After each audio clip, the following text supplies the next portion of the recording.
A good evening and a warm welcome to UBC News Tonight on this 19th day of March 2025.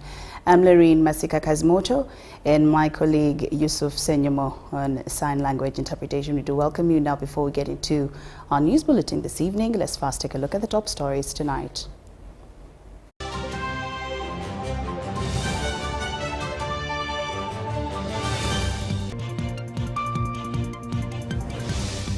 In our top stories tonight, President Museveni visits Hoima Olympic Stadium. Museveni reiterates advocacy for free education at universities. Government to purchase more garbage trucks for Kampala's divisions. And Uwezo research shows 23% of P7 pupils can't read at a P2 English story.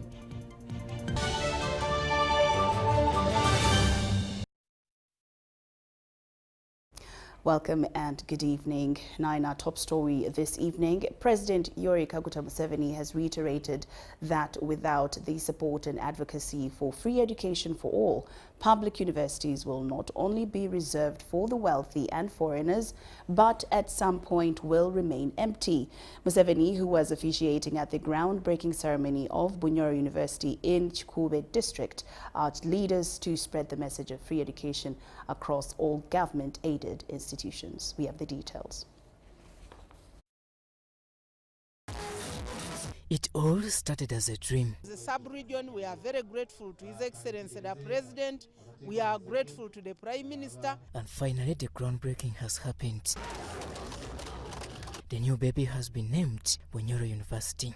Calling it the University of Bunyoro, it doesn't mean it's only for Bunyoro. It's the University of all Ugandans, the whole world. This is a very important opportunity for the children of Bunyoro, for Ugandans, and for everybody, and for workers. The uniqueness of this university is that people demanded for it. It is demand-driven. Located in Kiboga district, the university groundbreaking ceremony has brought excitement among Bunyoro community. It fulfills your government's policy of ensuring equitable distribution of higher educational institutions in Uganda. The roads, the airport, the stadium, now the university, the hospital, we have a blood bank here, the regional hospital, the health center 3 and 4, and many other things, water. So we appreciate as a region. Officiating the events, President Yoweri Kaguta Museveni was accompanied by the First Lady of Uganda, who also serves as Uganda's Education and Sports Minister, Gent Kataha Museveni. Which will somehow pain me because it is a sacrifice to give away almost 100 acres like this, and when your family is looking at you, and when the other people are looking at you, but I wanted it like that way because I made a pledge with my God. God in his own time, in his wisdom and power, finally used Dr. Wamani to offer his land of 100 acres for this university, and today we celebrate him. The issue is, when you build a university, how will you ensure that the local children will qualify for that university? There are two roadblocks to the local children coming to the roadblock. Number one, actually the major roadblock is poverty, because when the families are still poor, first of all, the children will not finish the primary schools. Now, if they drop out at the primary school level, who will come to this university? You find the university full of South Sudanese, full of Congolese, full of children from other areas. With construction expected to commence soon, the neighborhood has been implored to open up their hands and embrace development. So therefore, you the leaders, like the LC5 who are here, insist on free education for the children in government schools. Implement it. Why don't you implement it? The rich ones can go to private schools and pay school charges. Prime Minister Robin Anabanja has been at the center of realization of Bunyoro University. There is nothing, Your Excellency, that has united us than this project, I'm telling you. And so, Your Excellency, I want to take this opportunity on behalf of everybody to thank you. And also to thank Mama. With 20 billion shillings already earmarked in the 2024-2025 national budget for Bunyoro University, there is no doubt that the wait is over. The government has invested 6.4 billion in the preliminary processes of establishing a public university in Bunyoro region.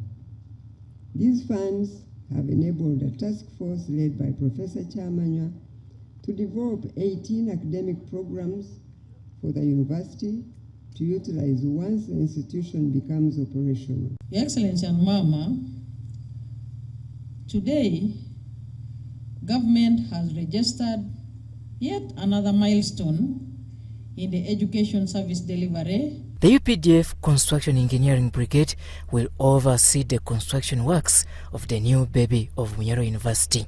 Robert Onyango, UBC News.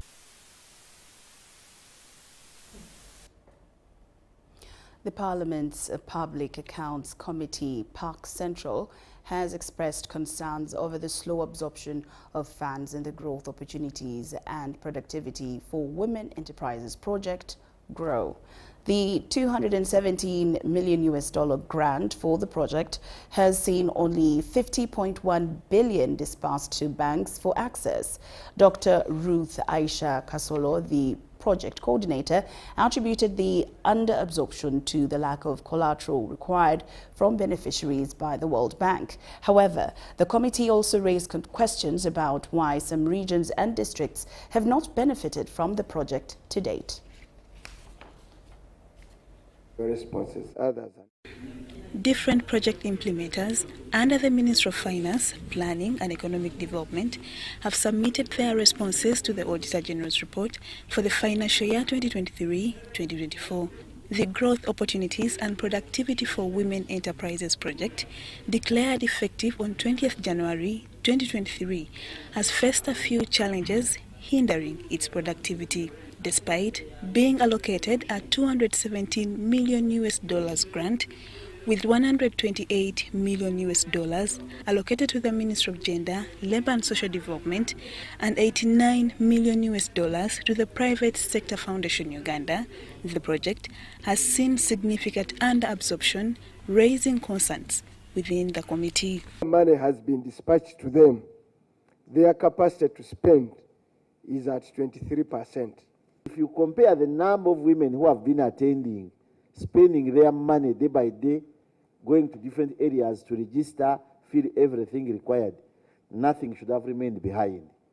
The committee, chaired by Mwanga Chivumbi, highlighted the lack of proper distribution of funds, noting how responses from different districts indicated potential biases in receiving the growth funds.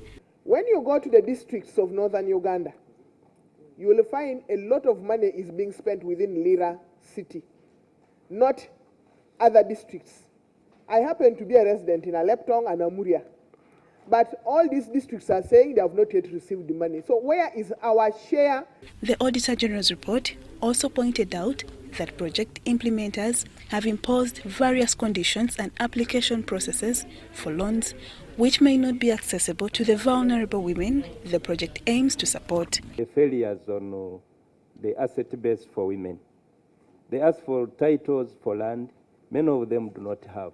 When you are executing this agreement with the one giving us the funds, what did you put in place and what were their conditions?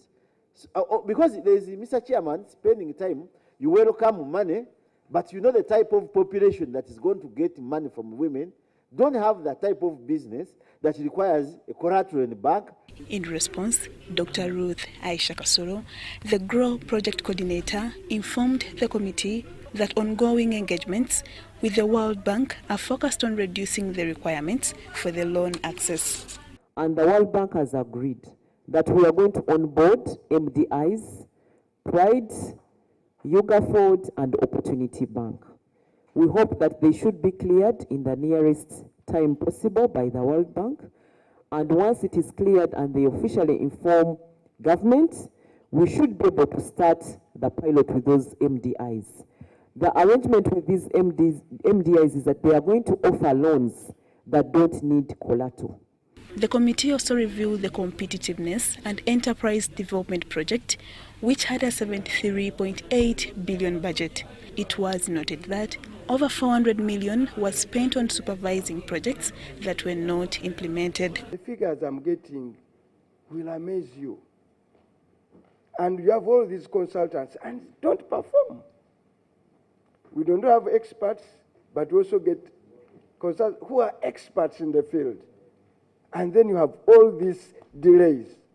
Lydia Chomkama and Gloria Gutabinji, Parliament. The Parliamentary Committee on Gender, Labour and Social Development has called on Ugandans, especially leaders, to take personal responsibility in the fight for gender equality and equity for all. This is in regard with the matters of corruption, regional disparities in other areas, where the committee highlights that issues of equity should not be left solely to Equal Opportunities Commission, rather a collective effort by all citizens to work towards a better Uganda. This call was made during a meeting between the committee and Equal Opportunities Commission at their head office in Kampala. Mukuchara kwa kacholo ka Parliament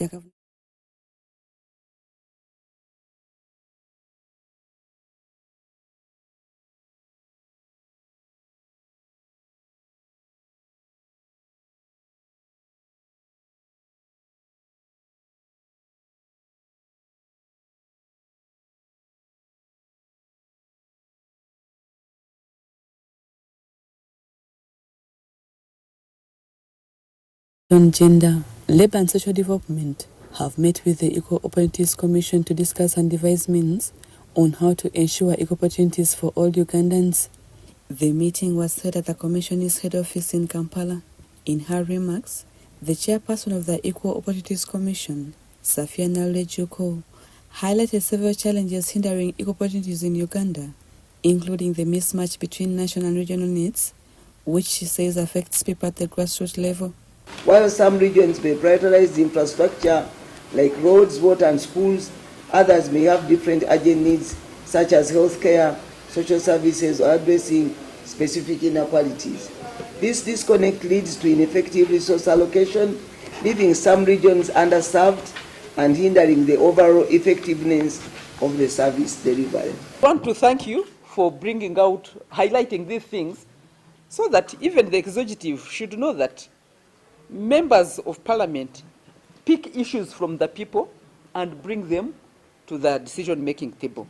Naule also pointed out high levels of corruption within the country, which undermines service delivery to all Ugandans.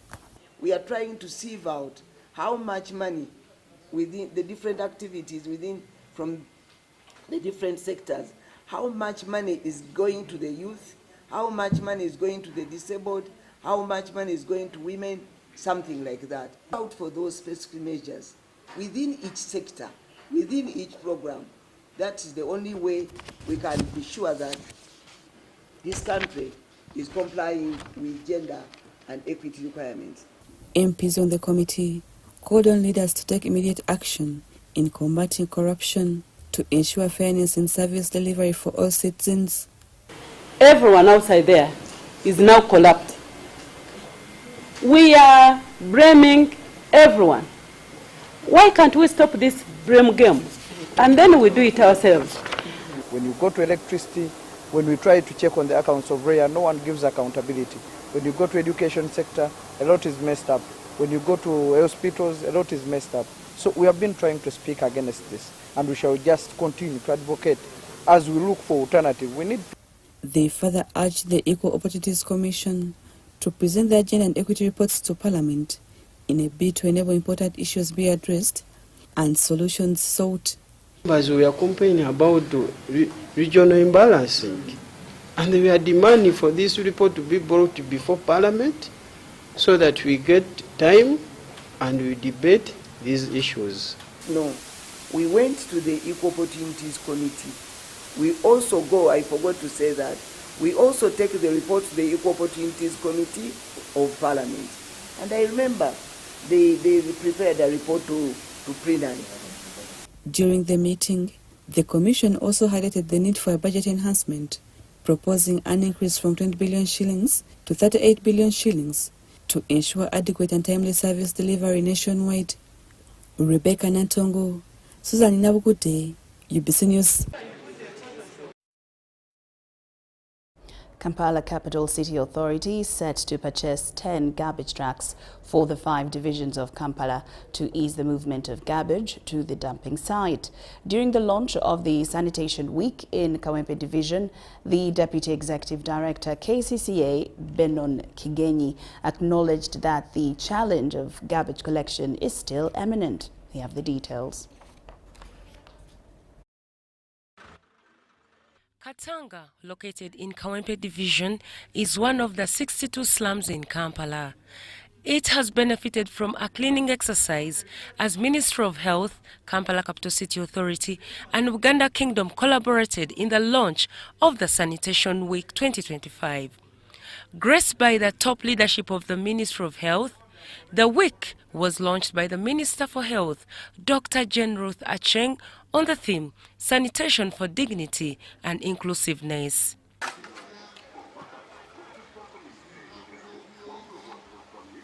I declare the Sanitation Week officially launched for God and my country.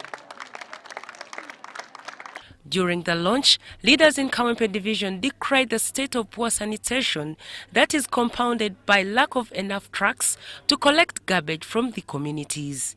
We are lacking trucks to ferry that garbage. We have only 3 in Kawempe Division, and one again of all division is taking a lion's share. Mr. Chairman, I want to draw your attention. We have a market in one area. You can't deny that. Where we have to ferry the garbage every day or every after 1 day. The Deputy Executive Director, KCCA, Benon Chigenyi, calmed the residents, saying that government has planned to purchase more 10 trucks. Kawempe Division is crying for a need of a truck. We are aware of this and are planning to procure 10 garbage trucks in the next financial year to continue to ease the problem of our problem. Not for Kawempe alone, but for Kampala Capital City Authority. The Sanitation Week is an annual event geared at promoting community awareness and participation in realizing the importance of improved sanitation and hygiene in disease control.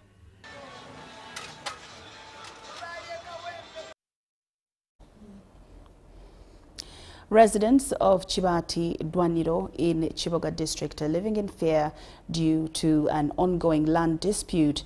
A group of unknown individuals led by one Aine Patrick have forcefully taken over the land, evicting residents and claiming ownership. Now, in response to the growing security concerns, local leaders have convened a security meeting to address harassment allegedly carried out by security agents working behind Aine Patrick, who has reportedly been beating up residents while asserting control over the area. The land in question is a freehold property registered under Volume 35, Folio 20, Cinco Block 542.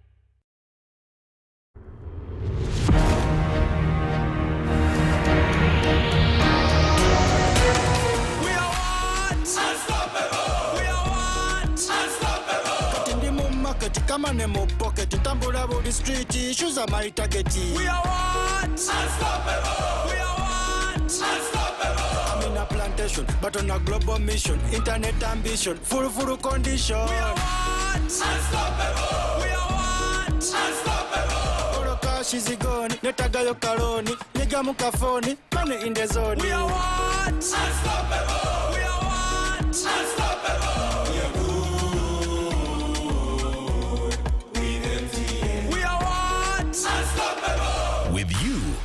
MTN together. Our ambition is unstoppable. We are what? Unstoppable!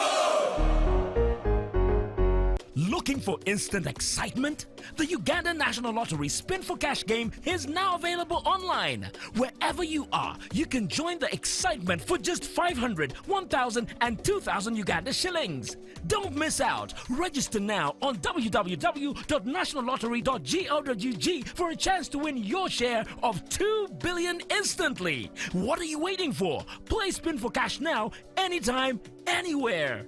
Ituba is the proud operator of the Uganda National Lottery. Uganda National Lottery. Dream, play, win. Participants must be 18 years or older. Play responsibly. The Uganda National Lottery is operated by Ituba Uganda and regulated by the National Lotteries and Gaming Regulatory Board.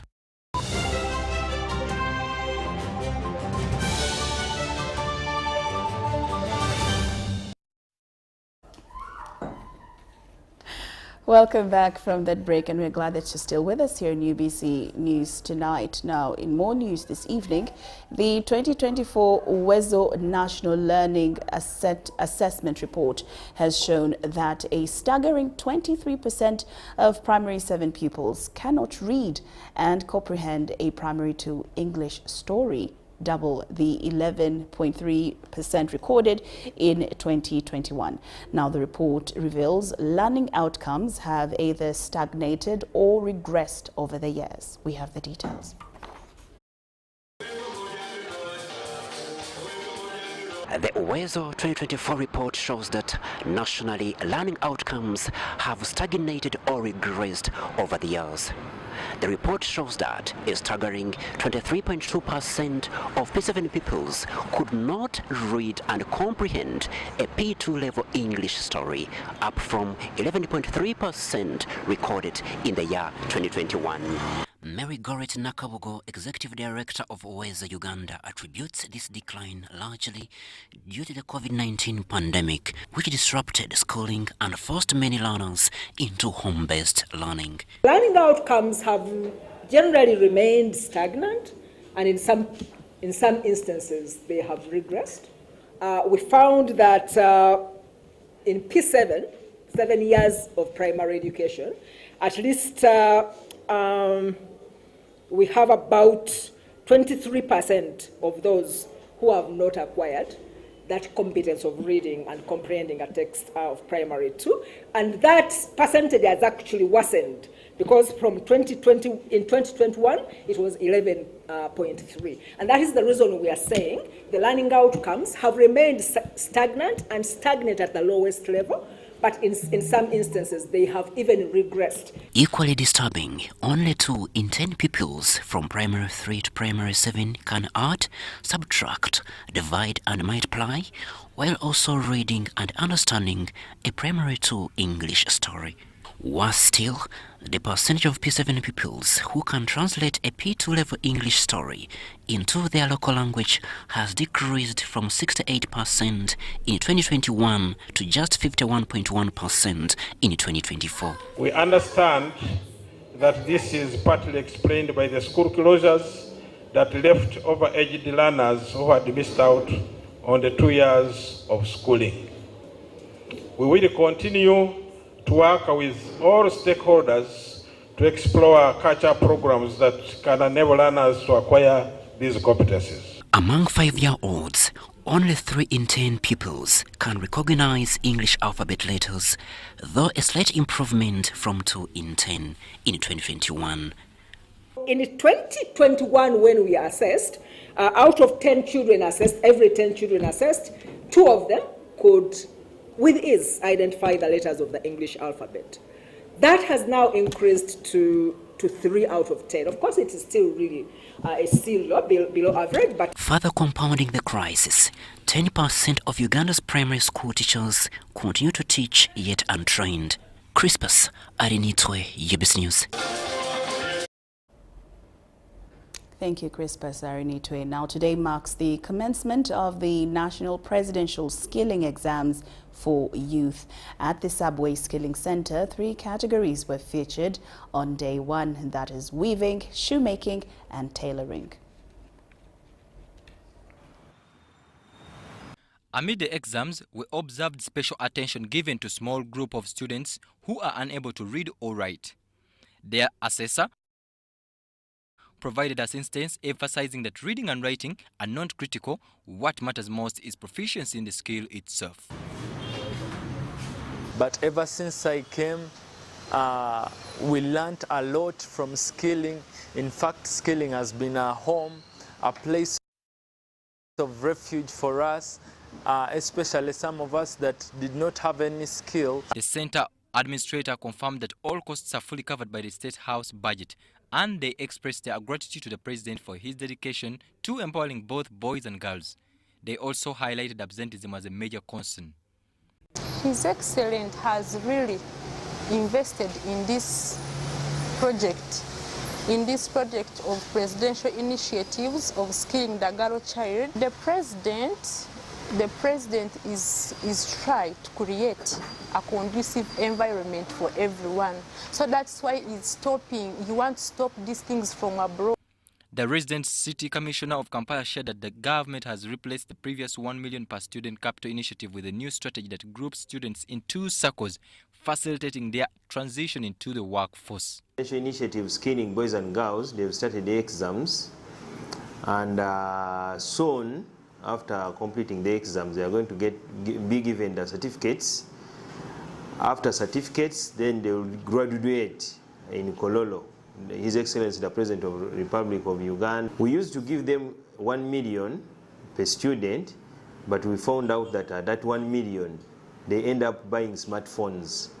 But now, as our office, we are with the Presidential Advisor, Moses, with the State Minister, Honorable Kasolo. We are going to make them in groups. We form circles. So in circles, they are going to be funded in circles. The exams will continue until Friday, with the results expected within 2 months. Upon successful completion, the Directorate of Industrial Training, DIT, will award certificates to the participants. Bantu Machawe Semambo, UBC News. UBC News tonight. Now, the Buganda Kingdom has reaffirmed its commitment to work with the Boda Boda Riders Cooperative Union during their visit to their headquarters in Kansanga, Makindye Division. The Buganda Minister for Youth and Sports, Owechitiwa Robert Serwanga, urged the youth to embrace unity, discipline and health consciousness, particularly in the fight against HIV/AIDS. Today, the Buganda Kingdom, through its Minister for Youth and Sports, Robert Serwanga, paid a visit to the Boda Boda Riders Cooperative Union offices in Kansanga, Makindye Division. This visit aimed at strengthening collaboration between the Kingdom and the Boda Boda Riders, emphasizing economic empowerment and health awareness. Kofira kino bobera ka boda okiteekako ate ne ministry ya works ennaku ezo yagamba buli piki en'okubeerako n'element 2. While addressing the riders, Minister Serwanga urged them to uphold discipline in their work, respect their profession, and prioritize their health by taking necessary precautions against HIV/AIDS. These Boda Boda people are doing us a very good job in terms of transportation. So today, as we are here at their premises in Uganda to launch their campaign to support the development and the call of His Majesty the Kabaka to fight HIV. Most of the members in the Boda Boda Union are men. And we said, and His Majesty noted that the theme for this year is Men Be the Star, to fight HIV to save the girl child. As part of the preparations for the Kabaka Birthday Run 2025, Minister Serwanga handed over 5,000 jerseys to the Boda Boda Riders Cooperative Union. This contribution aims to encourage active participation in the event, scheduled for the 6th of next month. Told them that they must engage as a union in self-regulation. If they don't do self-regulation, their job, and to make sure they point out those culprits who are not doing well in their job.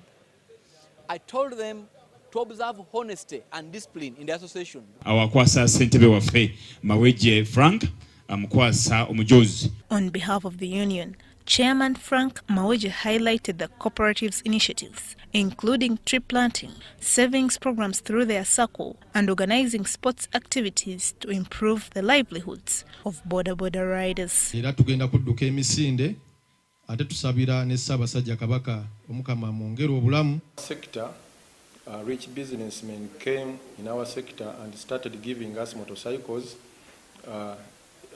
in an equation that is equivalent to someone giving you a rabbit and you pay back a bull.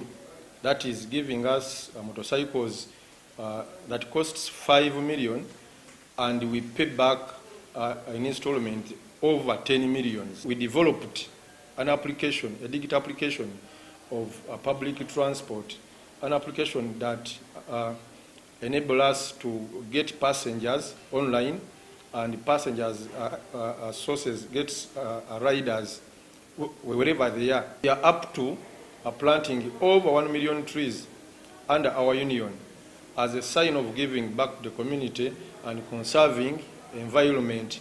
Minister Serwanga assured the riders that their concerns and requests would be forwarded to the Katikkiro of Uganda for further action. Cayenne Faith, Chamil Sekaja for UBC. Now, residents of Chibati Bunyoro in Kiboga district are living in fear due to an ongoing land dispute. Now, a group of unknown individuals led by one Aine Patrick have forcefully taken over the land, evicting residents and claiming ownership. Now, in response to growing security concerns, local leaders have convened a security meeting to address harassment allegedly carried out by the security agents working behind Aine Patrick, who has reportedly been beating up residents while asserting control over the area. The land in question is a freehold property registered under Volume 35, Folio 20, Cinco, Block 542. Waliwo be nabadde njogera nabo is an MP coming to my land. Council kakana. You are creating a diversion and politicizing. Council kakana. Waliwo be nabadde njogera nabo is politicizing. Mukulu leader. Waliwo be nabadde njogera. A land conflict has erupted between Aine Patrick and Haj Mwanje Badru, with both individuals claiming ownership of the same piece of land in Chibati village. The contested land has been occupied by Haji Badru, who holds the title deed to the property and has lived there for over 30 years. Mazeke miaka 30 nganze ndi kutako huko. Ino bananye kutako bane ekyapa. Naye omuntu ayaze okungoba kutaka yazi yakosiza abasirikale bangi. The land which is contested, it has overlapping land titles. That is alleged, and it was last week, Wednesday, when the land was surveyed, as there was a general inquiry file which they wanted to complete. So the residents in the area have raised concerns about the impunity displayed by Aine Patrick, who allegedly uses intimidation tactics with the support of security forces.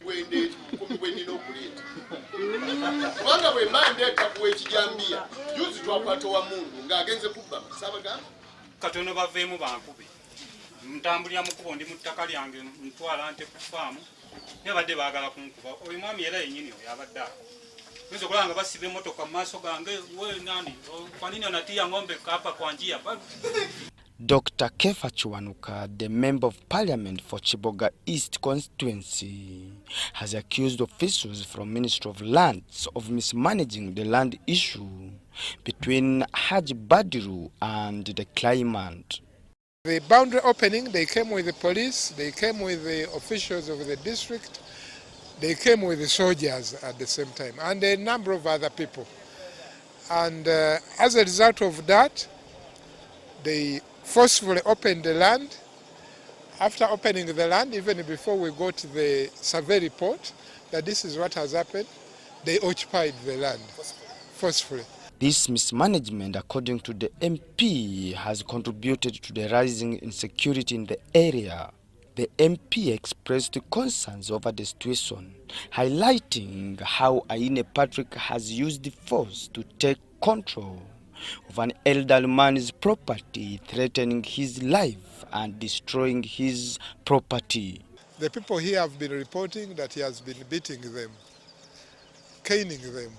It's a problem looking at his car, and then you seem to stare at it. It's a problem parking in front of him. It's a problem using the road, which they've been using for years, which Badru constructed. The LC1 chairman of Chibat village has condemned Aine Patrick's action, calling them inhuman. He further explained that the actions of Aine have led to a denial of access to water and other vital services that Haji Badru had previously provided for the community on his land. Abadde aterekamu eddagala lye, ateekamu emmere y'abakozi, nalaba mmotoka ng'etisse wano nti ebintu ebibadde mu nnyumba ya Badru byonna babiggyemu babitutte. Haji Badru himself expressed fear for his life, revealing that he has been unable to access his property since last week. He explained that all of his workers were beaten and chased off the land, with some still hospitalized. Nebango bakutaka eryo ente zange zonna simanyi ziri buli kimu kyonna simanyi kiri kati ndi matigga kuba nze ndi muntu wa wansi simanyi ffe tunafuna buyambi ki okubanga tetulina bantu abali badde nga abasituita abakuuma abantu bonna bazze nga bali ku saidi emu. Despite the situation, security forces stationed in the area have remained neutral, stating that they are there to investigate the issue and to restore peace between the two parties. Engaged all the stakeholders, police, RDC, rock leaders, citizens, and the two aggrieved parties. And it has been resolved from the meeting that the DSS should convene a meeting tomorrow and interrogate the matter. Philip Aguta and Stephen Kalisia for UBC News in Kiboga. And now to our story of the day. President Yoweri Kaguta Museveni has expressed his satisfaction with the progress of the Hoima Olympic Stadium's construction, a facility that is on track to be ready for the 2027 Africa Cup of Nations tournament. Accompanied by Education Minister Janet Kataha Museveni, the president toured the facility. Take a look.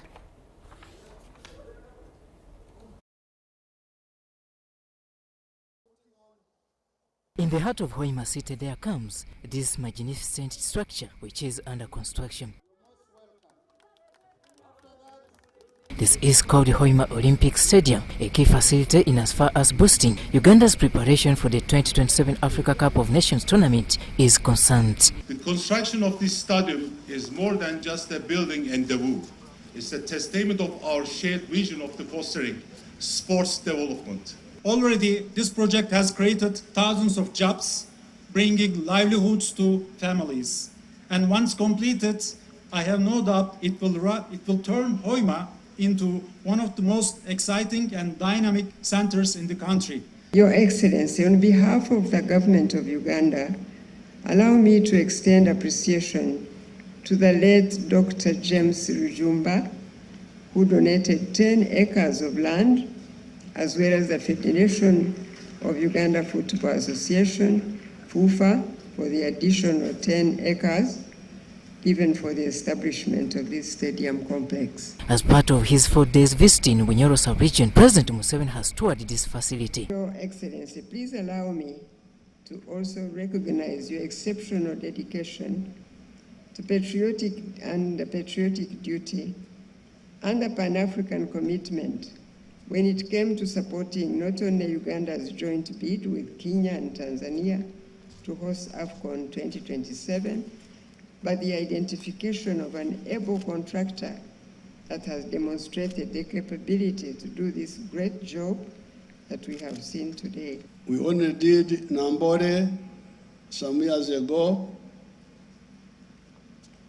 and the sports have come up mainly because of the general programs of the country.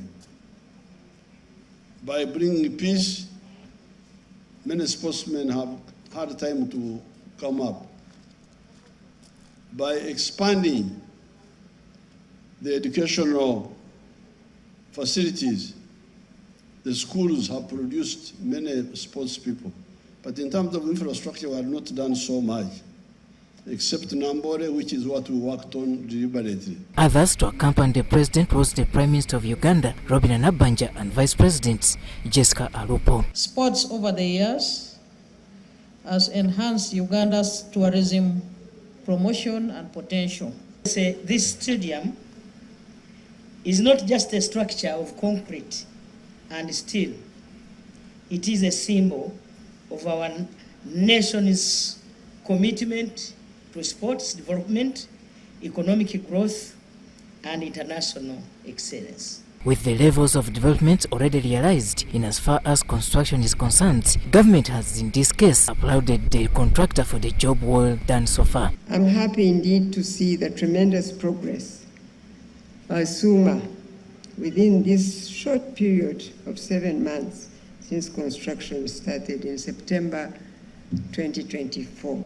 Government and the private sector will benefit from this facility in conducting their businesses. Your Excellency, today we reaffirm Uganda's readiness to deliver a world-class football experience for the entire continent.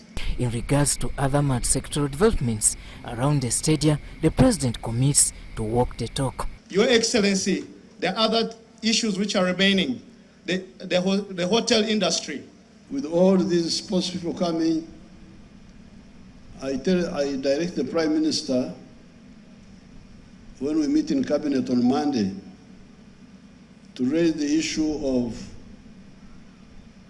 the hotels. You heard them talking about the hotels.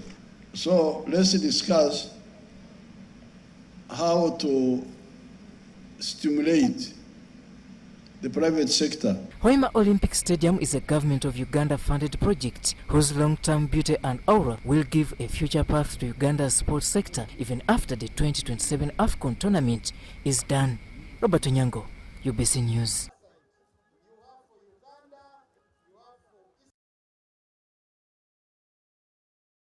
UBC News Tonight takes a very short break, but return with more stories after these messages.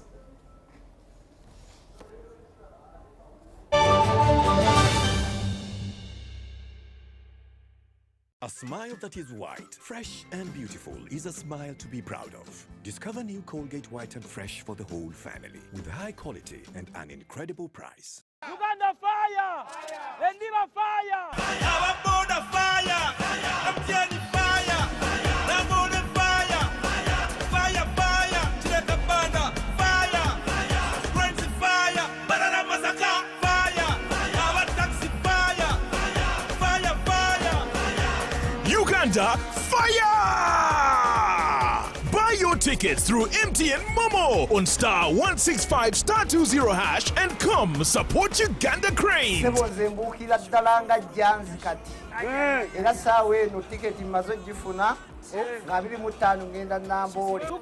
our passion and sport is unstoppable. We are what? Unstoppable. We are what? Unstoppable. We are good. We are what? Unstoppable. We are good.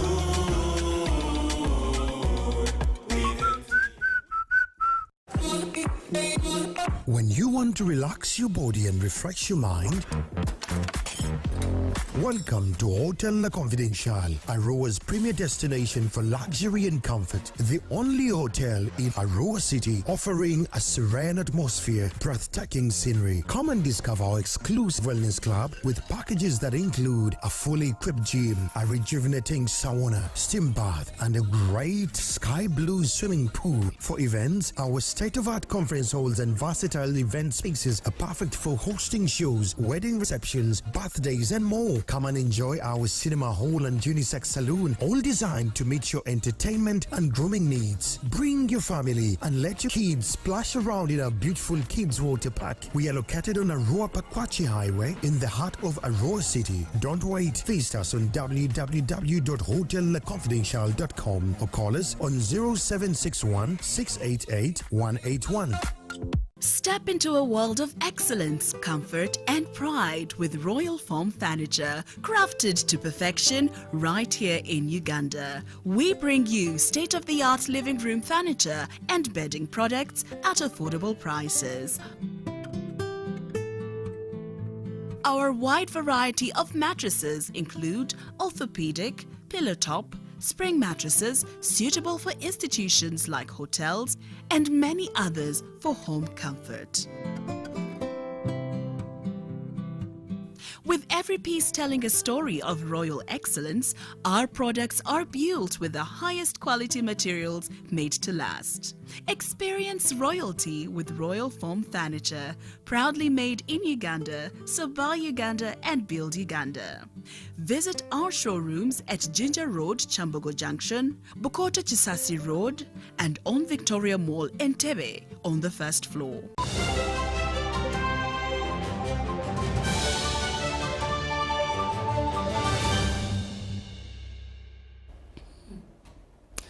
Welcome back from that break. 9 more news this evening. Government has been asked to invest in gender-responsive water and sanitation facilities to accelerate development on top of fulfilling some of the SDGs.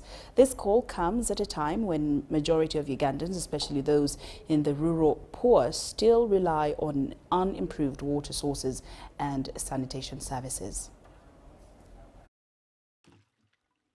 Continued reliance on unimproved water sources and sanitation services have been blamed for perpetuating cycles of inequality, thereby stifling progress for majority women and girls.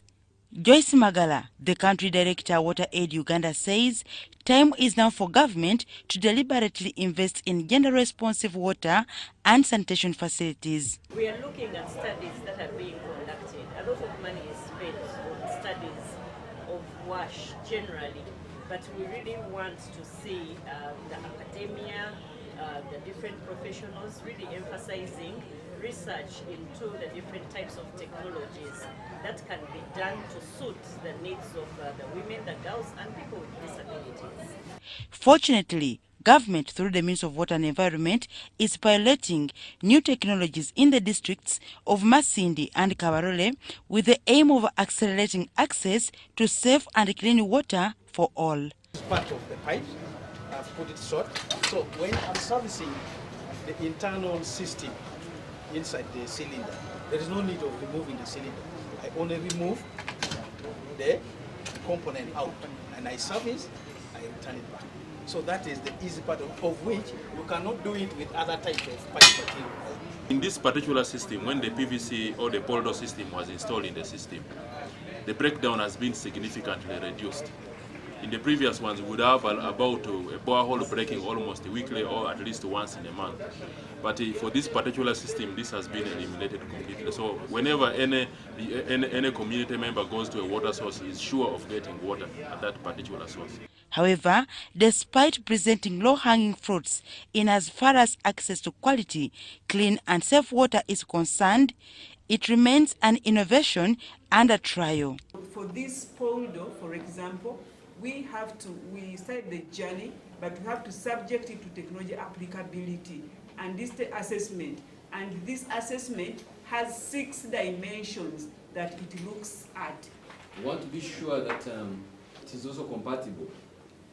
Like you mentioned, of when you look at the entire structure of the components that we have to include in installing a borehole, for instance.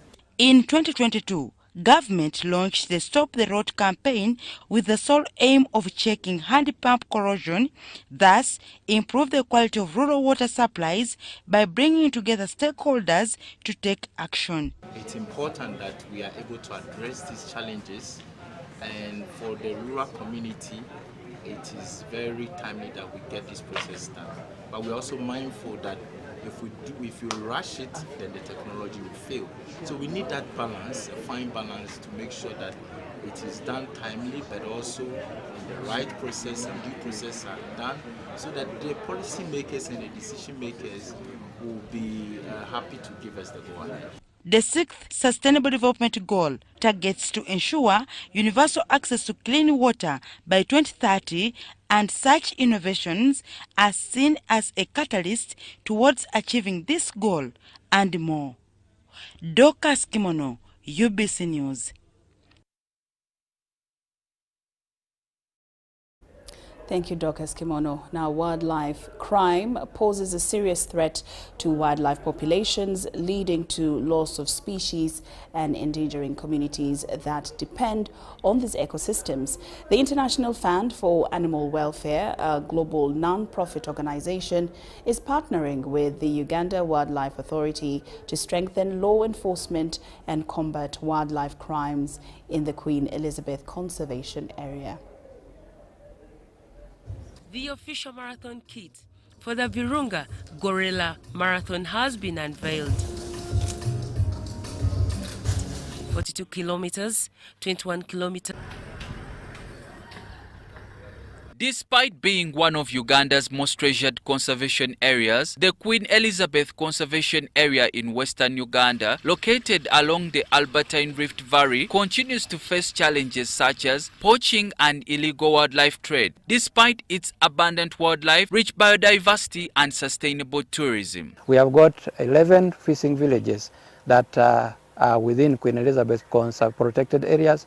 Now, the fishing villages are developing into town councils.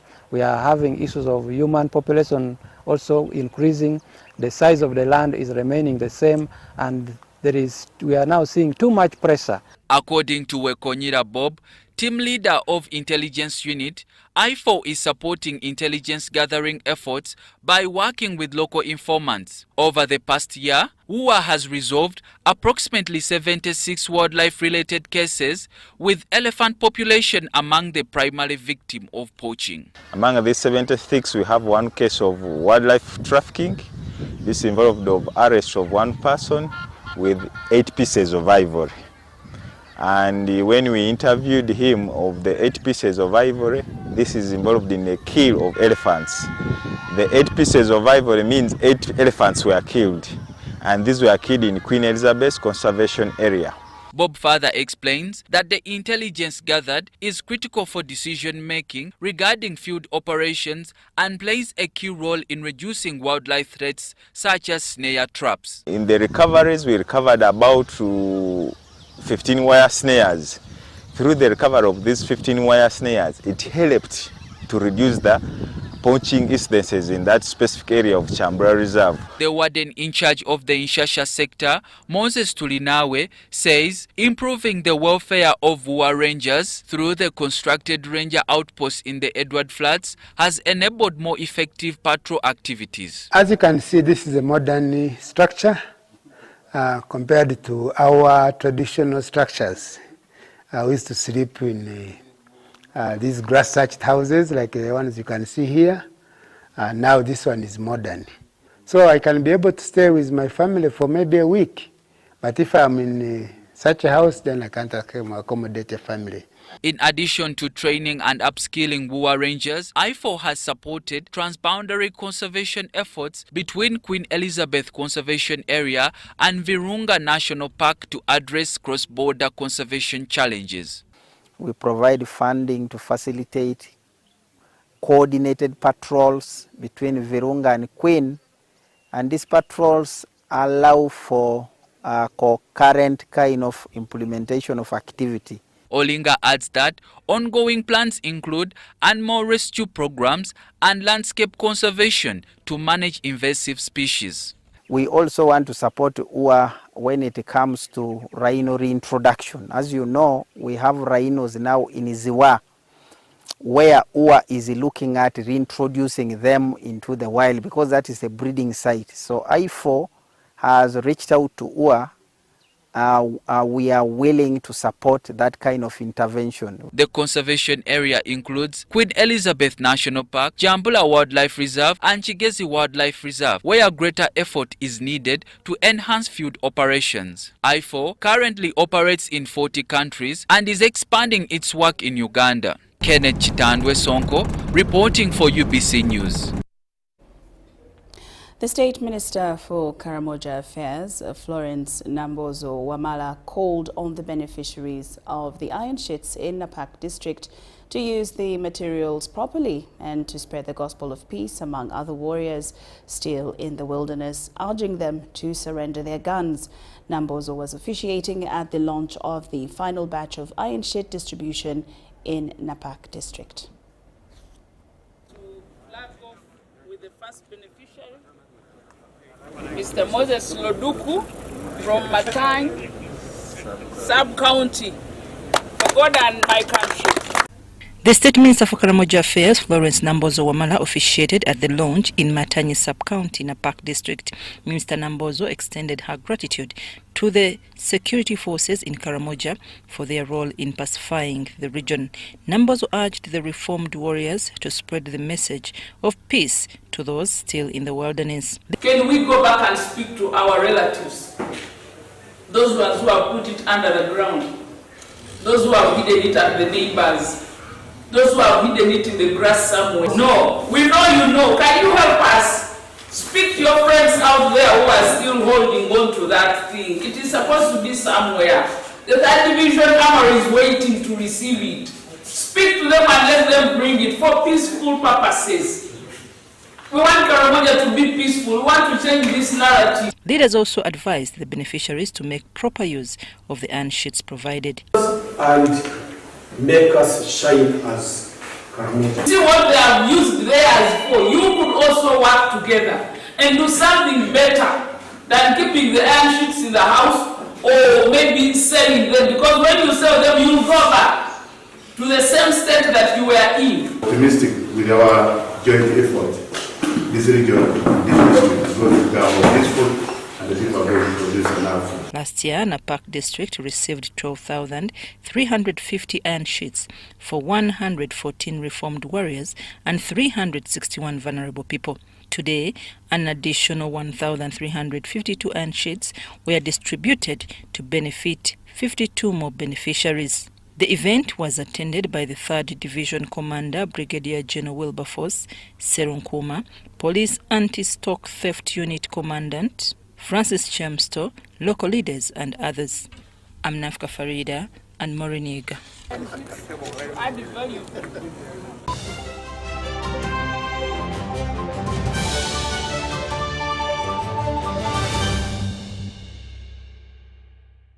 A smile that is white, fresh and beautiful is a smile to be proud of. Discover new Colgate White and Fresh for the whole family with high quality and an incredible price. Agriculture is Uganda's economic backbone, employing about 70% of the working population and contributing 20% of the GDP. As the world becomes a digital global village, ICT has proven to increase productivity in the agricultural value chain. UKUSAF, through its Strategic Plan 3, recognizes the importance of access and usage of ICT-based tools, information and knowledge for farmers by providing them the needed skills to live, learn, work and participate in a digital society. We came up with a project which we took to UKSAF, and we're happy that UKSAF supported it. That project is called ICT for Farmers. What did we get from ICT for Farmers? We managed to skill up to 100,000 farmers.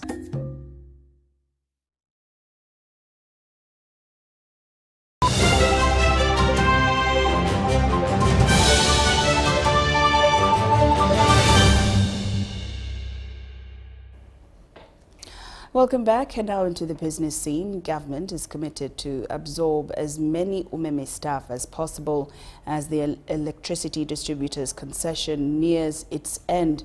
Now, according to Okasai Opolot, the State Minister for Energy, has urged Umeme employees to apply for the available positions, assuring them of prioritization in the hiring process. Umeme's concession is set to expire on the 31st of March, paving way for Uganda Electricity Distribution Company Limited to take over operations on the 1st of April 2025. As they occur, we want to have a smooth transition. We are not going to import people who are going to run the distribution. I'm going to rely on the expertise that you have and the experience you have. So nobody should actually fear that he's going to lose a job. It's just a transition from one service provider to the next one. And you'd actually be coming home. Because UADCL is a home where you started from, and then many of you crossed over to Umeme, and I'm telling you now to come back home.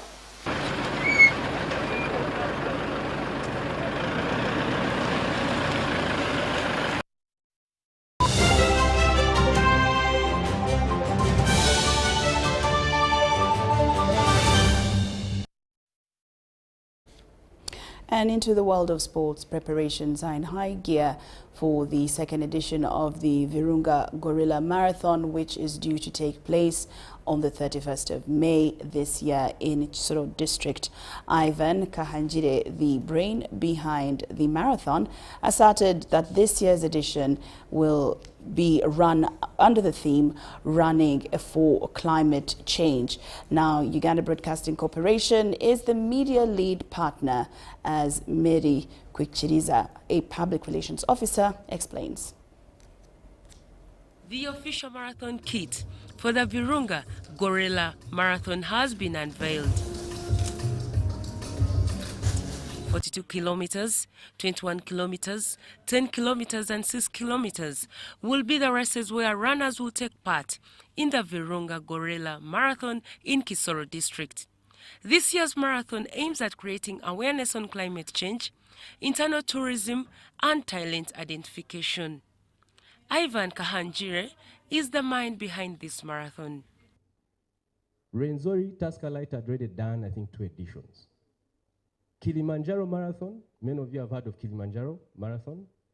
It is held in the backdrop of Mount Kilimanjaro in a town called Moshi. Moshi is not different from Kisoro. It's a small town as well. This year, they had over 20,000 people in Moshi. So I asked myself, can't we do it as Kisoro? Can't we have 20,000 people coming over? Okay? And with that, the idea was born. So I had now to move from idea to implementation. While launching the marathon, State Minister for Tourism, Wildlife and Antiquities, Martin Mugara Bahinduka, says the marathon creates visibility for the country. For a very long time, tourism and sports have been working together. People do not know, for instance, we are going to host the AFCON and all these other major sports activities, that whenever foreigners come here to visit Uganda for sports, they are actually sports tourists. So it is a category of tourists. So we are already coordinating, whether we see face to face, but any foreigner who comes here to play any sport, whether it is whichever you call it, really is a tourist. So I think it's important, and we value sports as one of our key partners. Mary Kwikrize, a public relations officer at Uganda Broadcasting Corporation, explained why UBC is up to speed to sponsor the marathon. As UBC, we get a number of proposals. We go through so many proposals. So last year I met the gentleman, as you've seen, Ivan, from the Virunga Marathon, and he brought his proposal, and I was meeting him for the first time. And when we talked about his plans for Kisoro, and we could see the passion that he had about the Virunga Marathon, we as UBC said, no, we need to be a part of this. And I talked to my bosses and I ran to Maurice and I said, this is something good that we need to be a part of, because, you know, these proposals that are driven by passion take us years, take long, we grow with them compared to the others that you get so many proposals and you say, what do I go with? So choosing Virunga Marathon wasn't a mistake, and we are happy we did. Virunga Gorilla Marathon blends sport, conservation and community impact, offering participants a unique opportunity to run for a cause while experiencing one of Uganda's most stunning regions. This will offer an opportunity to showcase the awesome beauty of Kisoro district while bringing people to experience its rich culture and wildlife. Reporting for ABC TV, Helen Barbara and Dan Lugemwa. And with that, UBC News Tonight has come to an end. Thank you so much for your company. I'm Lauryn Masika Kazimoto and my colleague Yusuf Senyamo. We do wish you a good night.